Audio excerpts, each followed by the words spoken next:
twese tubereye gushimira Imana. Haleluya. Iyumvirize neza kutigirishije yuko ukutanga ishimwe rivuye ku mutima. Shimira Imana yakuzigamye muri uko kwezi. Ni wiyumvira uburemerezi bw'ivyo yakoze. Ni wiyumvira iyo utaburi ukumeze. Hari iciza omwe kimwe ufise. Era uri kurakoma amashi birashoboka ko ibiganza bihura. Birashoboka ko wicara. Birashoboka. Ndifuza ko dushimira Imana gose. Irabereye gushimwa. Nimba wumva wo bikora wicaye ugume wicaye wo uhaguruke ariko byiyumvire ko wiyumvire ko Imana yakuzigamye. Abapfuye si kubera ari bo bamerewe nabi gusumba twebwe kandi si kubera ari bo bahuye n'amagorwa ahubwo hari ukugomba ko Imana kudasanzwe ko kubatahukana ariko wowe Imana yashimye ko ubukiriho ukwiye kwishimira ubwo bugombe bwayo. Nawe ufise ivyari kuguhitana nawe bitakenye, oh haleluya, ukwiye kwishimira. Imana ni nziza, yakugiriye neza. Haleluya. Iryo shimwe uhagurukanye canke wicaranye Imana iryakire. Turagukomeye amashi Imana yacu, turakunezererewe. Shirako amajambo uyiganirize, uyibwire ivyo uriko urayishimira. Gira Imana ivyo uriko urayishimira. Gira Imana ingene wumva ishimwe mu mutima. Gira Imana urashobora no kuyibwira uti je numva n'ivyo gushima atavyo ufise wera ndaremerewe gusumba gushima, ariko uyibwira uti naho biruko ndabizi ko ari ibintu wakoze bipfuye kunanira gusa, rero kubw'ivyo ndagushima naho biriko birananira ata n'amajambo menshi ufise mugabo ndabikubwira uku nyene. Sois sincère avec Dieu. Umunyakuri ni Imana. Imana irafise ibintu yakoze. Shira ku kwezi kwa kane wibuke hari ibintu Imana yakoze. Shira ku kwezi kwa gatatu wibuke hari ibintu Imana yakoze. Muri aya mezi aheze shira ku kwa kabiri hari ibintu Imana yakoze. Haleluya.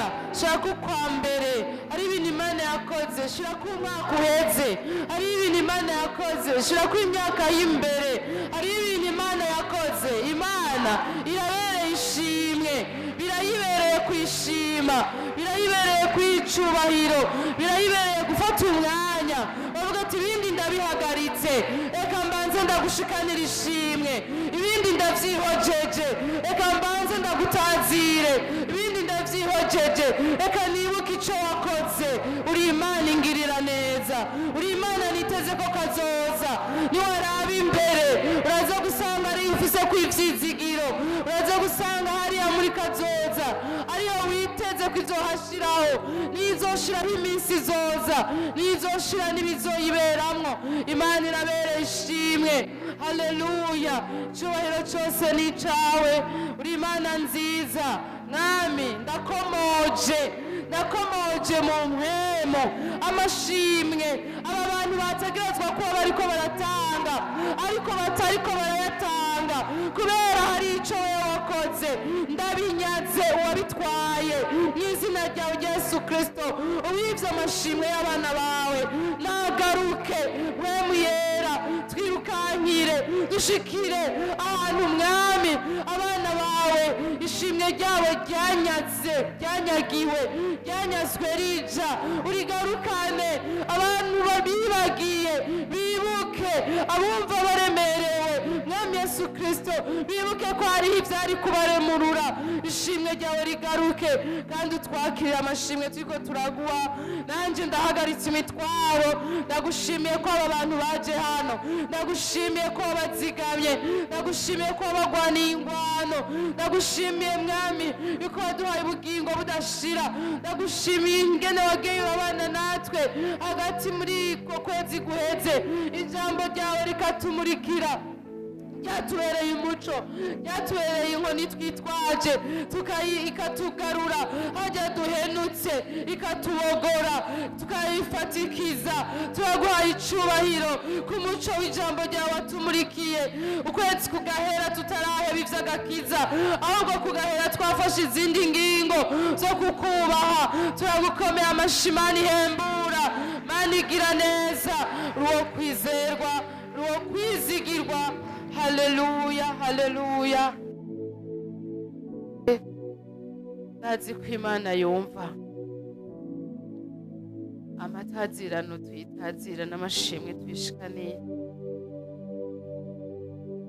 Ico gikurikira tugiye gusangira amajambo yo kuturongora mu kwezi kuza, yonyene dusangira uyu munsi guca dutangura ukwezi kwa gatandatu. Twagomba tugisozera ukwezi kwa gatanu twari dufisemwo aya majambo avuga ngo kurimbura ijambo ry'Imana no kuryisunga ntibiheze, ahubwo twakuyemwo umwete mushasha ubandanye udufasha muri kazoza n'uku kwa gatandatu n'imyaka yose tuzobaho, ngo tubandanye turimbura ijambo ry'Imana kandi turyisunga. Imana ishimwe ingene ijambo ryayo ryatubereye iryizigirwa igihe twaryisunze, ntitwamaramaye, igihe twaririmbuye twahakuye ibidutabara. Ayo mashimwe Imana yatwakirire, ariko kandi tubandanye, kubera urugendo rurabandanya gushika Yesu agarutse canke umwe muri twebwe akava mw'isi. Tubandanye rero n'amajambo yandi twohurizako muri uku kwezi kwa gatandatu. Yesu ahabwa icubahiro. Tugomba ku kwezi kukwita izina no guhana intumbero tuzosangira tukibandanya uyu mwaka wo kwegukira iragi ryacu. Uku kwezi kwa gatandatu kuzotubera ukwezi ko gushima no gushimira Imana. Amen. Yesu ashimwe cane. Bifuza kuba muri uku kwezi dushima, twongera dushimira Imana. Gushima Imana, gushimira Imana, gushima Imana, gushimira Imana, gushima no gushimira Imana. Rero amajambo atari make muri Bibiliya aratwereka ko ari iragi ryacu. Tangure gusoma Izaburi ya 33 murongo wa mbere. 33 murongo wa mbere. Nabareke mwanze mwandike muheze. Zaburi 33 murongo wa mbere, Zaburi 118 murongo wa 15, 118 murongo wa 15, guharura 23 murongo wa 21,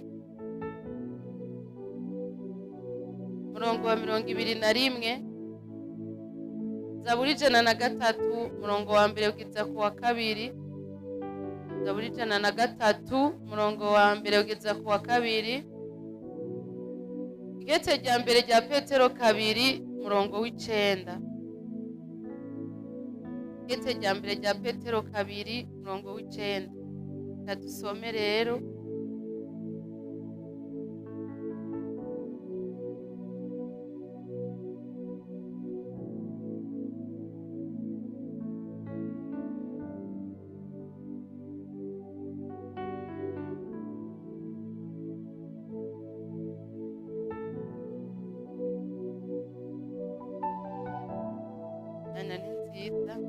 Aravuga ngo munezerererwe Uhoraho yemwe bagororotsi, gushima kurabereye abatunganye.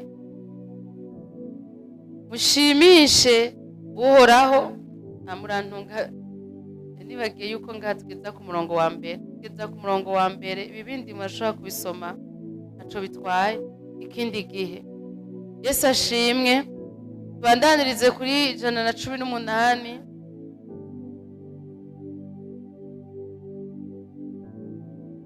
Ijana na 18.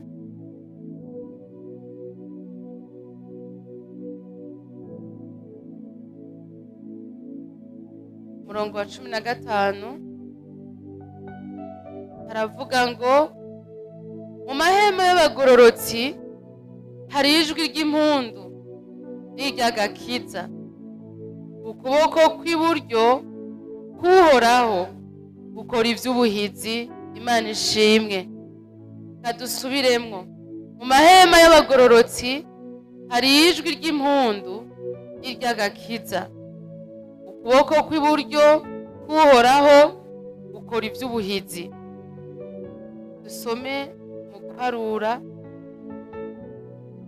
23:21,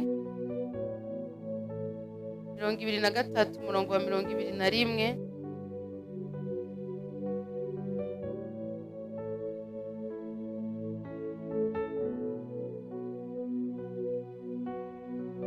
Guharura 23 umurongo wa 21. Nta bigabitanyo ibonye mu Bayakobo, nta bugoryi ibonye mu Bisirayeli. Uhoraho Imana yabo ari kumwe nabo, muri bo haseserezwa impundu z'umwami. Imana ishimwe cyane. Ndabibutse yuko imbere y'Imana, Imana ntikenye ivyiduha, ahubwo aho dushira niho hashobora kuba hatoya. Ivyo tuvomamwo, bivomesho twazanye imbere yayo, ivyo bishobora kuba bitoya, ariko Imana irashobora kuzuriza buri wese ikivomesho ciwe. Umutunzi ahebuje. Rero aya majambo tuyabemwo twaguye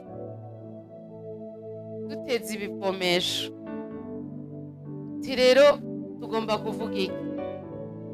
Muri uku kwezi tuzokubamwo kose, Imana ishimwe cyane, tuba mwiragi ryacu ryo gushima Imana no gushimira Imana. Tuzogira amakoraniro adasanzwe. Umunsi wa 4 nsanganywe ikoraniro cyo gutazira Imana. Tuzokigira ikidasanzwe, jeudi special. Ariko tuzogira irindi koraniro ridasanzwe. Haleluya. Ngomba kubibwira abantu bafise aho baryama, abantu baryama, abantu bafata umwanya bakaryama, yuko iminsi yose 30 gitukwezi kwa gatandatu tangarijwe ko twese tuzovyukira rimwe isaha 10:30, tukavyukira imbere y'Imana tuvyuwe no kuyibwira ko tuyishima kandi tuyishimira. Naho uzoba uri mu ndege uri kugenda ahantu, wabugeze mu gihugu kidahuje amasaha n'u Burundi, wewe uzupime ayo masaha. Isaha 10:30 twese tuzoba tuvyutse mu mihani wacu haseserezwa impundu z'Imana.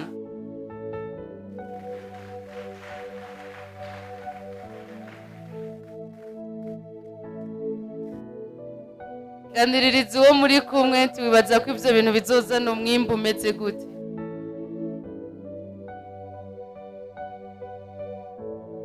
Ufata akanya gatoya wiyumvire wenyene umwimbu uzovamo. Fata akanya gatoya, kubera ntidukwiye gukora ibintu bitagira umwimbu, ibintu bitagira ico bimaze, nta mpamvu yuko ubita ku mwanya. Fata akanya wiyumvire.